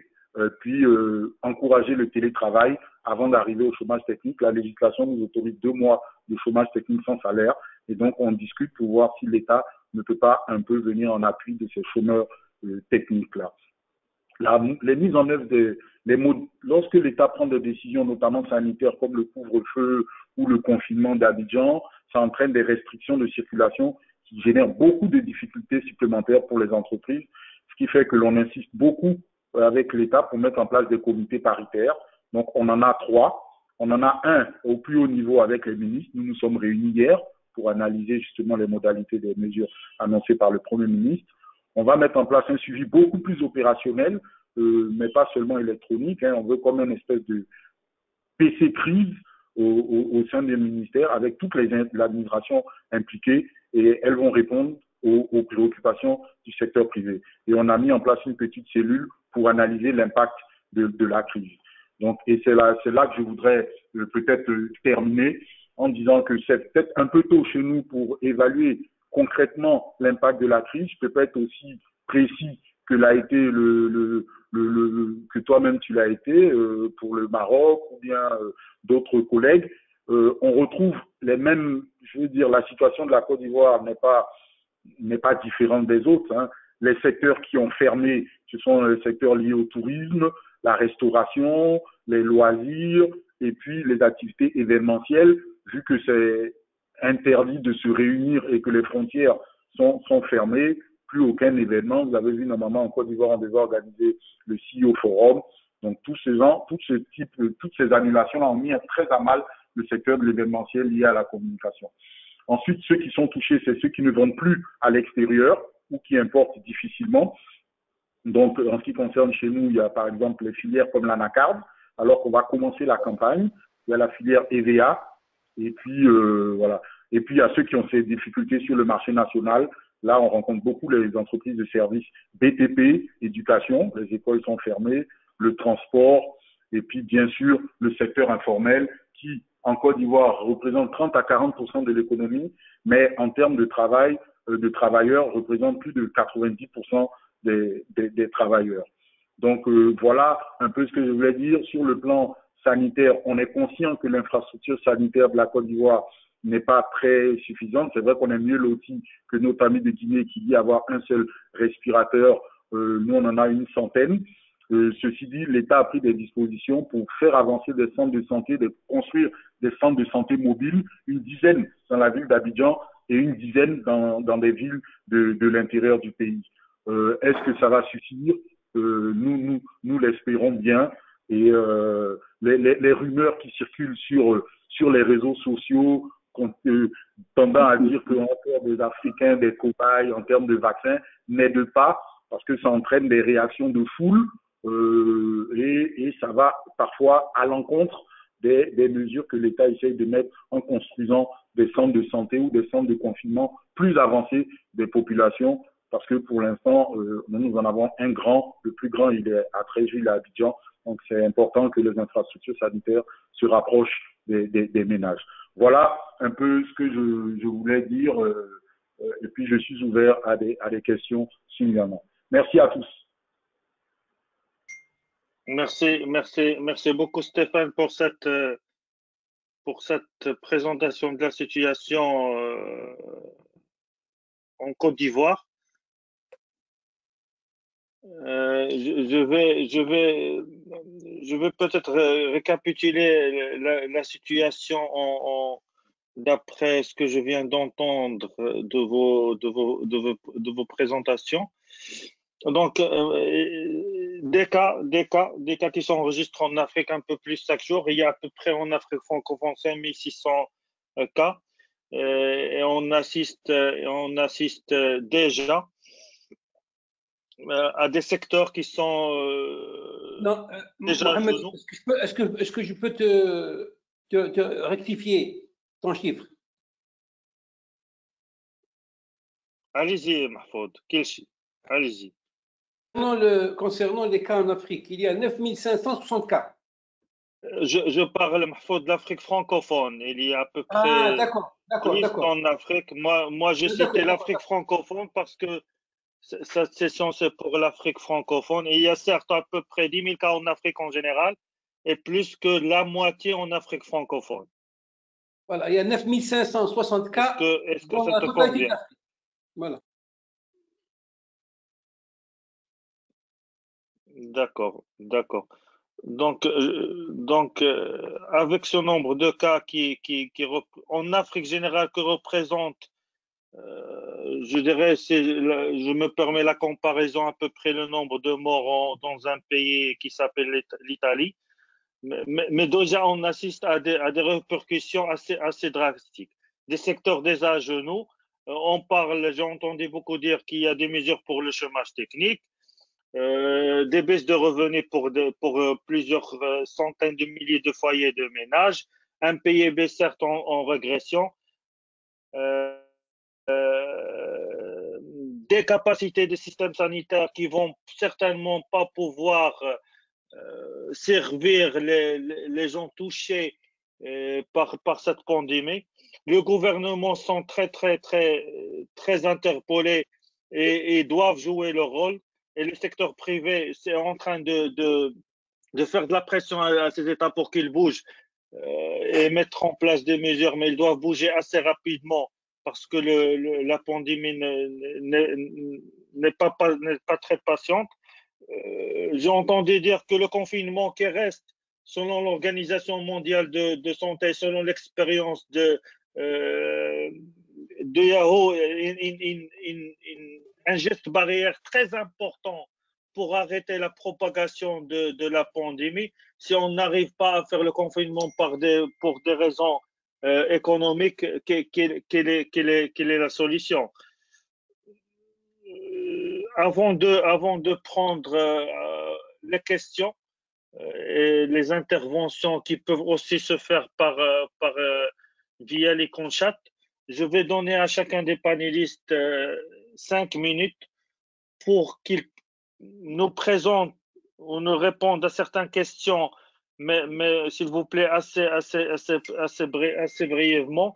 Comment le secteur privé devrait-il s'organiser? Votre secteur privé devrait-il s'organiser pour faire face à cette pandémie? Allons-nous assister à un changement dans notre économie, dans notre mode de production? Comment vous voyez 2020 qui s'est déjà annoncé d'une manière assez drastique? S'il vous plaît, assez brièvement pour qu'on puisse prendre les questions des personnes qui sont là à nous écouter. Ça fait déjà une heure et demie. Mahfoud. Mahfoud, à votre avis, comment va se présenter le 2020 en Algérie? Allez-y. Merci, Une minute, s'il vous plaît. Pas de souci. Je vais résumer ça en une minute. Écoutez, je crois que cette pandémie a touché pratiquement les grands pays de ce monde-là et les réponses sont venues très tardivement à travers ces grands pays. Nous, en tant que pays émergents, nous sommes en train de faire un petit peu, les pays émergents sont en train de faire un petit peu le travail, disons, d'une façon un petit peu en retard. D'ailleurs, le confinement a été pris en retard. C'est pour ça que nous avons le nombre de cas qui sont signalés. Nous n'avons pas assez de réactifs pour pouvoir déceler les cas. Alors maintenant, le gouvernement est en train de mettre ses réactifs pour pouvoir déceler les cas et nous sommes en train de voir ça un petit peu. Par contre, concernant l'économie, elle va recevoir un coup énorme. Elle va recevoir un coup de grâce si nous n'allons pas nous solidariser entre nous pour pouvoir disons, essayer de consolider un petit peu la solidarité interafricaine, nous allons recevoir vraiment l'année 2020, ce sera une année très difficile. Voilà ce que j'ai à dire. Merci. D'accord, merci beaucoup, Megatelli. La Guinée, Amadou. Oui, à votre avis, comment 2020 se présente? Déjà, j'abonde dans le sens de M. Megatelli. Je pense que l'année va s'annoncer difficile et que cette crise va vraiment tester la capacité de résilience de nos secteurs privés, de nos entreprises. Mais j'y vois également une opportunité, notamment sur certaines priorités de l'OIE. Je pense que cette crise doit être pour nous, le secteur privé africain, une opportunité pour des sujets, par exemple, tels que le futur du travail. Si je prends le cas de la Guinée, le télétravail en Guinée est une pratique qui n'est pas inscrite dans nos mœurs. Et je pense que justement, nous devons saisir cette crise-là afin de pouvoir faire la promotion du télétravail. Comme le dit le dicton, à quelque chose, malheur est bon. Donc, voici une occasion pour démontrer à quel point le télétravail peut être utile, notamment dans des situations extrêmes comme celle-là. Donc, il y a une opportunité afin de, je répète, de mettre de l'avant les priorités, nos priorités en tant que patronat et en tant que membre de l'OIE. Et pareil pour en ce qui concerne les normes du travail et la conduite responsable des entreprises. Dans les mesures économiques qui sont dans le plan de riposte, il y a beaucoup de choses qui concernent les entreprises, du moins pour la Guinée. Et vous pourrez peut-être partager les cas de vos autres pays sur ce point spécifique, mais beaucoup de mesures touchent les exemptions fiscales, les charges fiscales, les exemptions douanières, les exemptions de factures, mais il ne faut pas oublier qu'une entreprise, les entreprises sont composées avant tout d'humains. Et dans le plan de riposte guinéen, malheureusement, selon moi, il manque cela. Tout ce qui concerne certaines entreprises, malgré toutes ces mesures, seront obligées de mettre certaines personnes en chômage technique, voire de rompre certains contrats. Donc justement, voici une autre occasion pour s'intéresser à tout ce qui concerne les normes. Amadou, je vais essayer de profiter de temps que vous avez accordé pour vous demander. Le Togo voudrait savoir comment cette crise peut-elle être comparée aux crises précédentes? Vous qui avez vécu l'Ebola, est-ce que vous pouvez nous donner plus de détails sur comment cette crise peut être comparée à l'Ebola? En fait, la contagiosité de cette crise fait en sorte que sa réponse est beaucoup plus difficile que l'Ebola. Ebola était certes une maladie beaucoup plus fatale, donc qui tuait plus, mais la contagiosité, il était plus facile de cadrer au fait la contagiosité d'Ebola. Et là est tout le problème avec le Covid-19 justement, c'est que c'est beaucoup plus vicieux. Et donc les systèmes, même si la Guinée, la Sierra Leone et le Libéria croyaient avoir des plans de riposte efficaces contre les épidémies, mais ils n'avaient pas prévu une épidémie du Covid-19, une maladie comme celle du Covid-19. D'accord, c'est très clair. Je note deux temps dans votre introduction. Opportunité, le mot opportunité, il faut peut-être saisir certaines opportunités. Certainement, il y a des opportunités pour l'Afrique. Et aussi, le corona, c'est la contagiosité qui est vraiment très rapide par rapport à l'Ebola. Monsieur Samba, quelle est votre préconisation pour l'année de 2020 au Congo? Bon, disons que ce qui est vrai que c'est une année qui s'annonce très, très difficile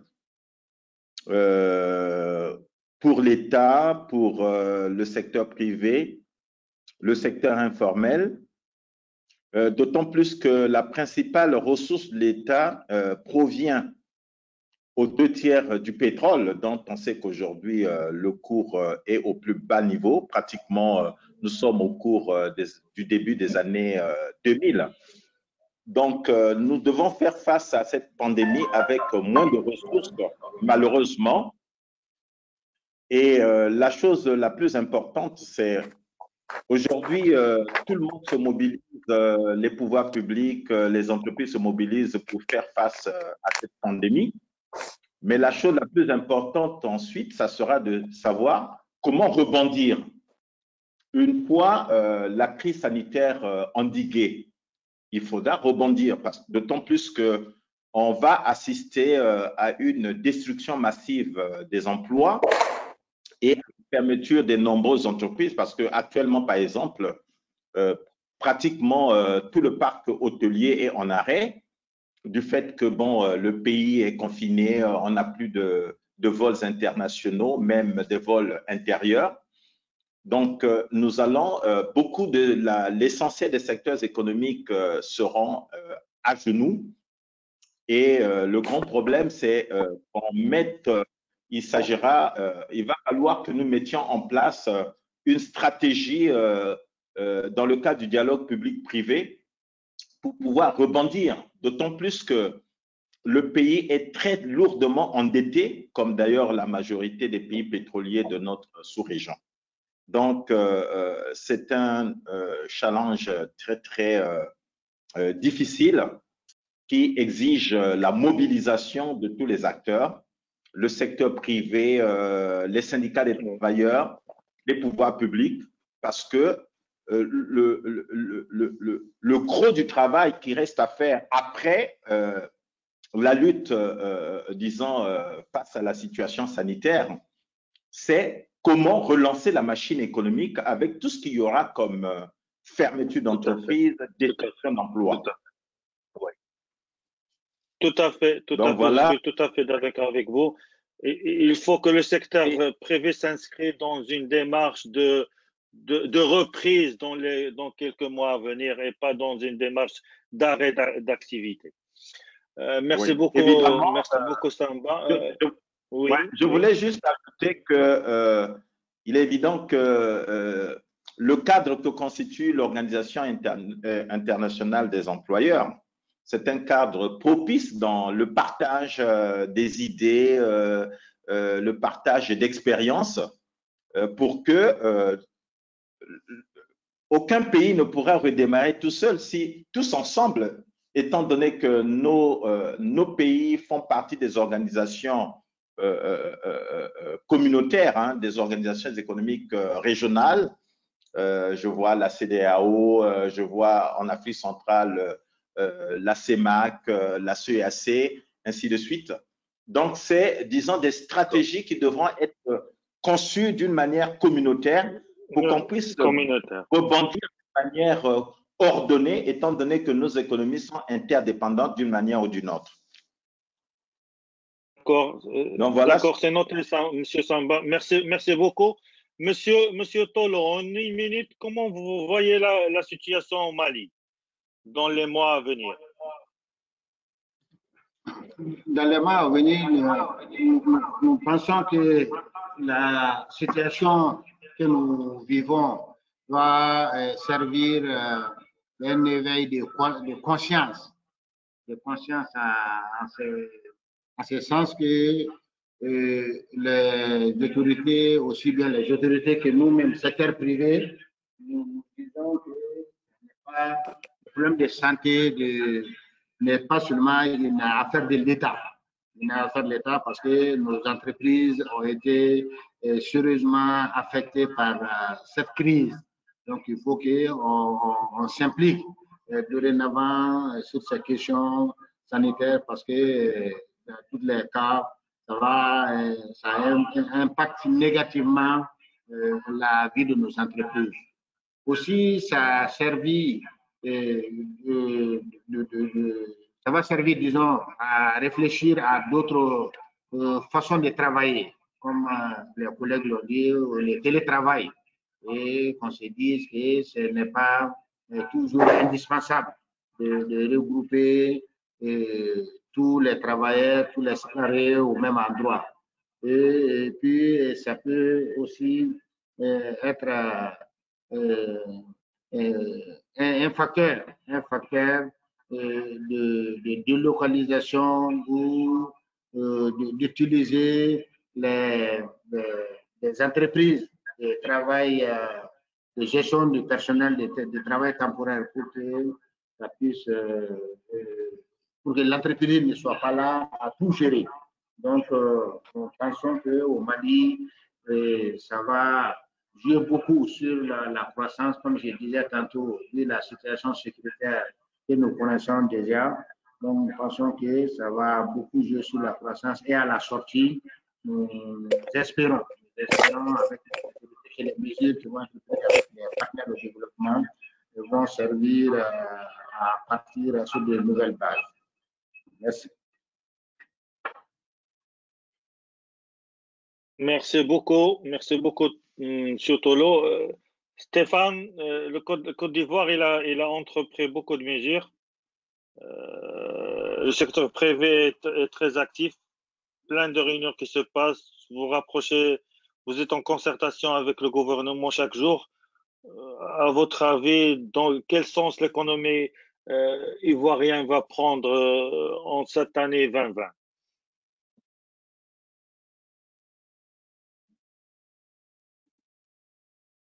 Stéphane, est-ce que vous Quand est-ce qu'on va la vaincre? Je ne peux pas. Oui, allô, vous m'entendez? Oui, allez-y. Oui, je disais, cette crise, on va réussir à la vaincre grâce à la solidarité entre travailleurs, employeurs et État. Quand est-ce qu'on va sortir de la crise? Personne ne peut le dire. Elle est comparable à aucune autre crise, ni Ebola, ni la crise sociopolitique que la Côte d'Ivoire a connue en 2011, où on a connu un confinement de 15 jours et une fermeture des entreprises de 1 mois. Il faut savoir qu'en Côte d'Ivoire, une fois qu'on va sortir de la crise, on va rentrer dans une période électorale. C'est l'année des élections présidentielles prévues en octobre. Donc, ce qui veut dire déjà, on se préparait à une deuxième partie de l'année un peu délicate. On sait comment se passent les élections dans les pays, souvent dans beaucoup de pays africains. Donc, je pense que du coup, cette année 2020, pour nous, c'est une année vraiment très, très, très difficile et que l'on va mettre à profit, comme on dit les autres, pour réfléchir. Réfléchir à quoi? D'abord, à un plan de relance post-Covid, parce que les mesures qu'on a prises sont des mesures essentiellement pour traverser la période de crise, 3 mois, 4 mois, mais au-delà, il va falloir penser à un plan de relance. Il va falloir penser au travail à distance et au plan de continuité des affaires. Il va falloir, vous voyez que ça et là, on commence à revenir, je ne dirais pas à l'import-substitution, mais on commence à entendre parler de relocalisation, de souveraineté, parce qu'on s'est rendu compte qu'avec la fermeture des frontières, ce serait bien que certains biens soient produits localement, ou en tout cas pas très très loin. Et puis, je crois que définitivement, la sécurité, la sûreté au travail dans les entreprises ne sera plus la même avant et post-Ebola. Je pense que les caissières dans les supermarchés auront toujours des vitres. Je pense que nous aussi, les dispositifs d'accueil, il y aura des vitres, ainsi de suite. Donc, même la distanciation, même après Ebola, même après Covid, je pense que les mesures de distanciation, de propreté vont rester. Donc, il y aura voilà, ça va changer définitivement la donne au sein des entreprises. Je voudrais m'excuser parce que je ne suis pas sûr de pouvoir rester encore longtemps en ligne. Donc, si vous ne m'entendez pas, c'est que je suis parti. Bonne continuation. Merci beaucoup, Stéphane. En tout cas, vous étiez très, très, très clair. Plan de relance, oui. Parce que effectivement, tout ce qu'on a fait aujourd'hui, c'était pour essayer de dépasser la crise. Solidarité, partage. Il faut voir s'il y a des opportunités. Il faut relever les challenges. Il faut essayer de détourner le fait que nos frontières sont aujourd'hui fermées, essayer de produire des choses qu'on avait l'habitude d'importer, de le produire d'une manière locale. Tout ça, ce sont des mesures que tout un chacun pourra entreprendre dans le pays est en train d'opérer aujourd'hui. Je voudrais interpeller monsieur Khalil Ghaliani sur l'expérience de la Tunisie. La Tunisie, c'est un des pays qui a été touché, qui est toujours touché par le coronavirus. Quelle est la situation en Tunisie? Quelles sont les mesures que le TICA a entrepris pour faire bouger le gouvernement à agir assez rapidement? Quelle sera l'économie tunisienne en 2020? Merci Mohamed. Merci Mohamed. Vous m'entendez? Allô? Oui, très très bien. Merci. Alors, salutations. Merci beaucoup Mohamed. Salutations à tous les présents. Et je remercie l'OIE pour cette conférence. Voilà, je présente un peu la situation de la Tunisie aujourd'hui, comme tous qui m'ont précédé. 575 cas actifs, 23 décès et 25 guéris. Bon, c'est une situation qui peut paraître pas très alarmante, mais nous attendons à une situation difficile dans les prochains jours. Donc, la vigilance et la rigueur restent présentes. Pour répondre rapidement à votre question, Mohamed, c'est que l'UTICA a participé avec le gouvernement pour la prise de décision, c'est-à-dire elle a fait des propositions que le gouvernement a en grande partie tenu en compte, et ces mesures sont, alors je vais très vite les énumérer d'ordre général. Donc d'abord, le gouvernement a créé un fonds de solidarité et le secteur privé a été leader et encore leader dans ce fonds, et que le ressentiment, c'est que le gouvernement et le reste de la population et la prise de conscience compte sur la participation dans ce fonds du secteur privé. C'est une bonne chose et qu'il faudrait exploiter pour notre secteur privé dans l'avenir. Maintenant, les mesures, il y a bien sûr des mesures sociales et des mesures fiscales, bien sûr le report des déclarations fiscales, également les déclarations sociales au niveau de la sécurité sociale, également aussi restructuration des dettes fiscales pour les entreprises. Maintenant, reste pour les entreprises les plus touchées. Il y a eu la création d'un comité au sein de la présidence du gouvernement pour voir un peu voir ces questions pour les entreprises les plus touchées, et dans lequel participent bien sûr la Banque centrale de Tunisie, le ministère des Affaires sociales, le ministère des Finances, l'UTICA, l'UGTT et l'association des banques et également le patronat agricole. Il y a également des mesures de suspension des pénalités de retard pour ces entreprises-là au niveau des déclarations fiscales, au moins à compter pour la période à venir, les 3 mois à venir, permettre aux entreprises également de rechelonner leurs dettes fiscales sur 7 ans. Toutes ces mesures-là, également, bien sûr, la question de la TVA, la restitution de la TVA et la restitution du crédit d'impôt. Ces mesures sont importantes. Pourquoi? Pour permettre aujourd'hui, nous avons beaucoup d'entreprises qui doivent à l'État, où l'État leur doit des sommes au niveau de la TVA et également des crédits d'impôt, puisque nous avons, comme je suppose dans le cas des autres pays africains et le cas du Maroc et l'Algérie, c'est les crédits d'impôt que nous avons, les acomptes provisionnels que nous versons tous les trimestres. Et donc, ça a fait beaucoup de crédits d'impôt que nous devons nous restituer aujourd'hui dans un délai de 30 jours pour permettre de donner une trésorerie aux entreprises. Pour les secteurs les plus touchés maintenant, donc il y a maintenant par exemple l'hôtellerie, les agences de voyage, la restauration, comme c'est un peu le cas du Maroc, d'autres pays, la Côte d'Ivoire aussi, l'artisanat, le transport, les activités culturelles. Donc il y a des mises en place de crédits d'extension, de crédits de gestion, et là l'extension se fait du 20 mars jusqu'à la fin de l'année 2020, avec une possibilité de remboursement sur 7 ans avec un délai de grâce, et le fonds alloué, il est de 500 millions à peu près. Donc 500 milliards si on veut. La création également d'un fonds pour les entreprises, qui est de la restructuration des entreprises en difficulté dans ces secteurs-là, jusqu'à 300 millions. Également, l'application des décisions prises en charge par l'État, jusqu'à 3% bien sûr des intérêts pour ces fonds-là vont être payés par l'État. Également, les fonds d'investissement. Le rôle des fonds d'investissement aujourd'hui. La Caisse de dépôt et de consignation a mis en place un fonds de 500 millions pour renforcer les fonds propres des entreprises pour pouvoir redémarrer au niveau du secteur bancaire et permettre une meilleure restructuration. La création également d'un fonds relais de 100 millions de dollars dédié au rachat des parts des fonds d'investissement pour les entreprises.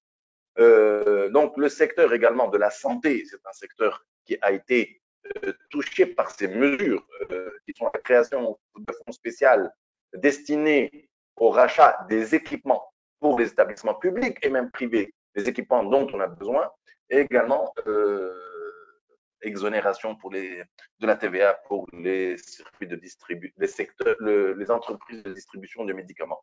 Comme vous savez, comme c'est le cas au Maroc, comme c'est au cas en Algérie et d'autres pays, les 3 secteurs qui restent aujourd'hui actifs, c'est l'agroalimentaire, ce qui est nécessaire, également les produits d'entretien et l'hygiène, ce qui est important, mais également le secteur de la santé qui aujourd'hui est opérationnel. Donc, pour les entreprises également totalement exportatrices, une extension sur le marché local et bien sûr une extension et d'autres mesures comme générales pour la création d'autres fonds pour les petites et moyennes entreprises. Je ne veux pas rallonger avec ces mesures. J'ai promis à Roberto de les envoyer en détail à l'OIE et vous pourrez à ce moment-là les voir. Maintenant, les questions qui se posent, et là, justement, je voudrais poser une question ou faire une proposition pour nous. Aujourd'hui, nous devons considérer que c'est une opportunité pour le secteur privé. Le secteur privé prend pleinement son sens aujourd'hui en termes de crise. Nous sommes dans la solidarité, nous sommes pour assurer les premières nécessités. Nous sommes là. Il y a une prise de conscience qui doit être faite, mais nous devons faire le suivi de cette prise de conscience. Nous-mêmes, nous devons nous imposer comme secteur privé dans l'avenir. Parce que, comme vous savez, il y a l'avant-corona et il va y avoir l'après-corona. Alors, l'après-corona sur le plan local de nos économies, mais également, et là, nous devons nous imposer ou imposer un peu et contribuer à une restructuration de nos économies avec beaucoup plus de pénétration du secteur privé, restructuration du budget de l'État, de notre budget. Vous m'entendez? Est-ce que vous m'entendez? Oui, allez-y. Oui, Khalil, on vous entend bien. Merci beaucoup, Mohamed. Donc, la restructuration de nos budgets, du budget de l'État. Aujourd'hui, les principales ressources, par exemple, qu'un pays comme la Tunisie, mais je suppose que c'est pour les autres pays africains également, sont les ressources du budget de l'État sont les revenus des entreprises publiques, le revenu des ressources naturelles et la fiscalité. Je prends le cas de la Tunisie, les entreprises publiques, je crois que c'est dans d'autres pays aussi, sont toutes ou quasiment toutes déficitaires. Donc, dans les années 80, 90 et 2000, elles participaient au budget de l'État, maintenant elles ne participent plus. Elles sont déficitaires, c'est une charge pour les entreprises publiques et il faudrait restructurer dans ce sens-là et c'est une urgence aujourd'hui. Et également, nous devons, les ressources naturelles, ça c'est en fonction de chaque pays, nous avons nous des problèmes avec le phosphate en Tunisie, mais également la fiscalité. L'État fiscal ne peut pas perdurer. L'État fiscal, ça va être les charges sur le secteur privé. Et là, nous devons intervenir. Également sur le plan international, l'après-corona, les échanges commerciaux, l'avenir de l'Union européenne aujourd'hui, qui est notre principal fournisseur, mais notre principal également client. Les accords commerciaux que nous avons avec l'Union européenne, comment ça va évoluer? L'ALECA, c'est le cas de nos pays. Comment on va continuer l'effet de la corona sur ces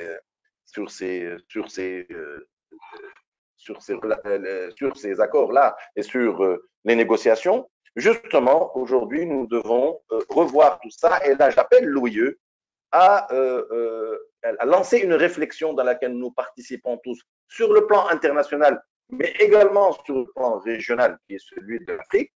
Quel va être le rôle du secteur privé dans l'avenir, dans les économies après Corona? C'est quelque chose qui, je crois, est très importante. Et là, je fais un appel à l'OIE, à nous tous, à vous, Mohamed, à vous, Mahfouz, à tous nos amis d'Afrique francophone, d'Afrique subsaharienne, de l'Afrique de manière générale. C'est une occasion pour nous pour revoir un peu le rôle de notre secteur dans le développement de nos États et dans le développement de nos économies. Et je vous remercie encore une fois pour cette brillante réunion que vous avez bien menée, moi-même. Merci. Merci beaucoup, Khalil, pour ton intervention, l'aperçu sur l'état, sur le cas de la Tunisie. Merci. Est-ce que je peux reprendre la parole, Mohamed?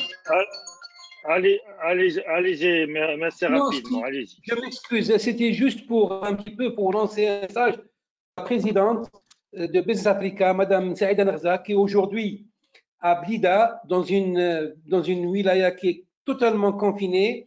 Elle avait aujourd'hui un convoi de 18 semi-remorques de denrées alimentaires pour distribuer. elle était obligée de partir avec ce convoi-là. Elle demande à tous les présidents, à tous les responsables patronaux africains d'organiser, après cette pandémie de Corona, d'organiser une grande conférence pour l'après-Corona.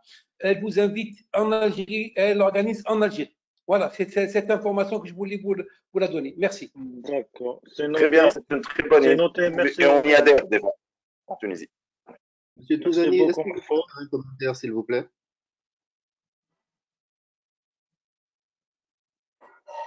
Merci, Mahfoud. Je pense que l'essentiel a été dit. La visioconférence, je pense qu'il doit continuer, même si on n'a pas le micro, à travers l'échange des best practices, des sociétés, des questions qui peuvent être transférées à l'OIE et qui va certainement continuer ce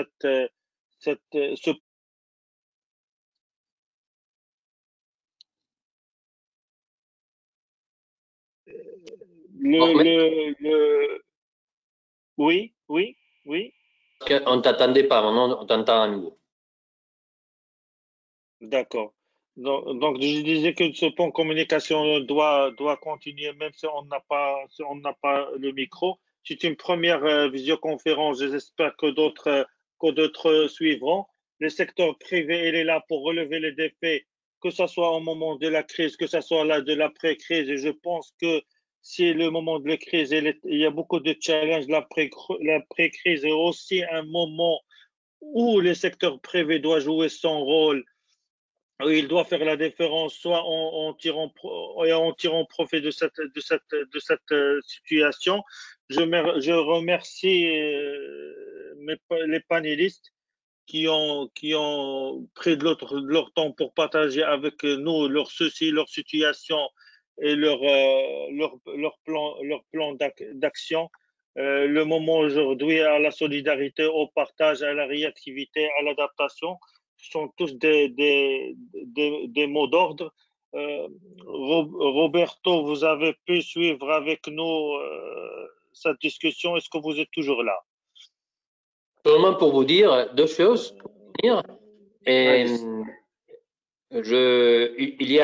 Vous pourrez voir maintenant la plateforme web qu'on a mis sur place et là-bas on va mettre toutes les contributions et aussi cette discussion enregistrée qui peuvent être utiles, ok?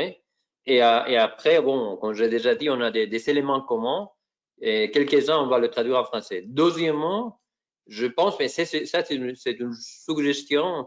Dans d'autres régions, il y a aussi des groupes WhatsApp qui fonctionnent assez bien pour donner des salaires, des informations peut-être beaucoup plus anticipées, mais c'est quelque chose à vous. Et on est prêt aussi à vous aider dans ce cas-là, d'accord? Dans le cas où vous voulez avoir un échange immédiat à travers un groupe WhatsApp qui soit pertinent.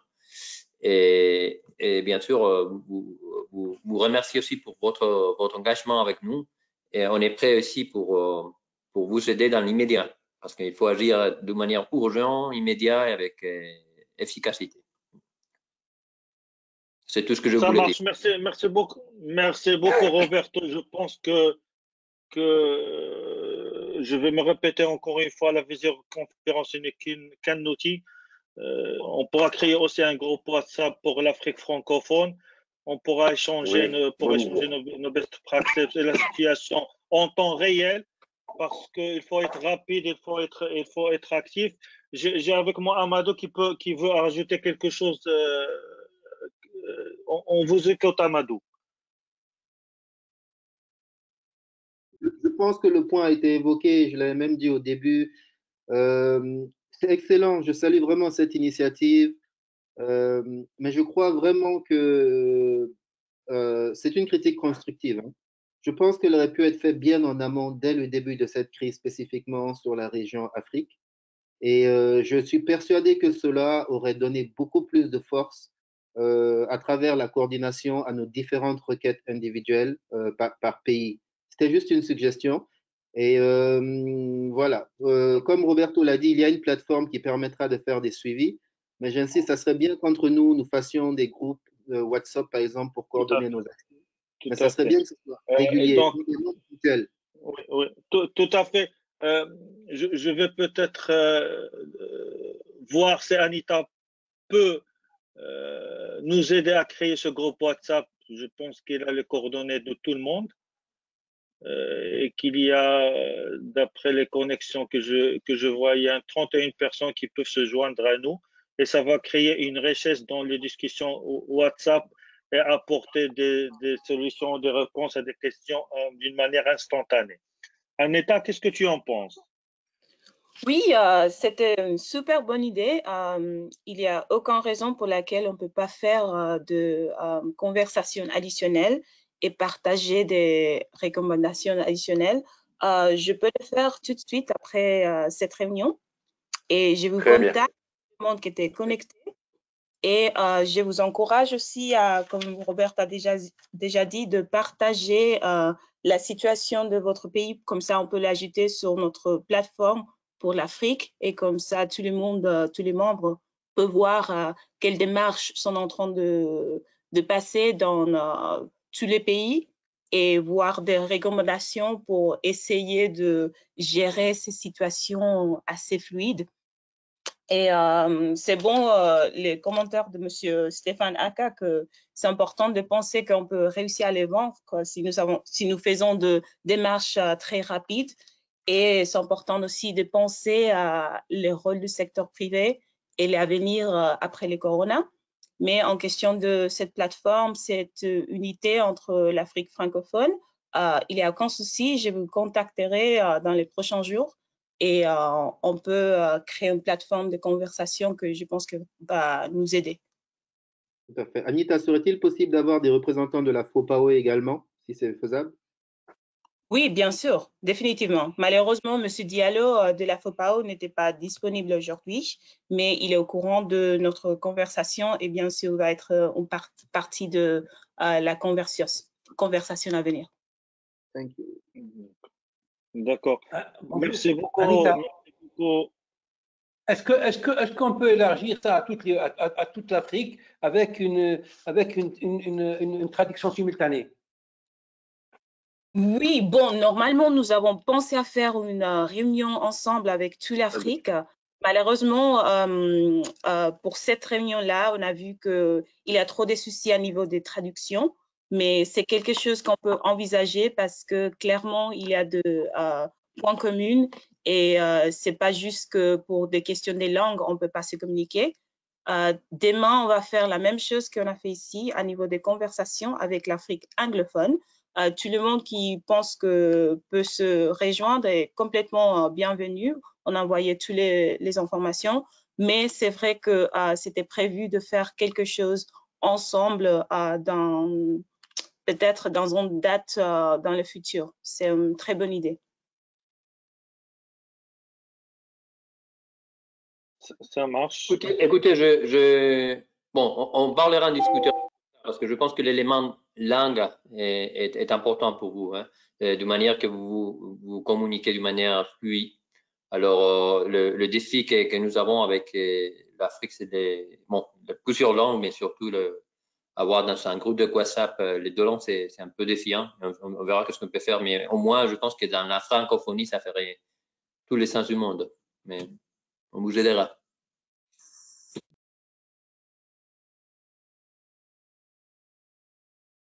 D'accord. Sur la page maintenant, vous voyez les sites web de l'OIE pour l'Afrique. Et là, c'est toutes les informations qu'on a reçues de certains pays. Ce n'est pas tous les pays.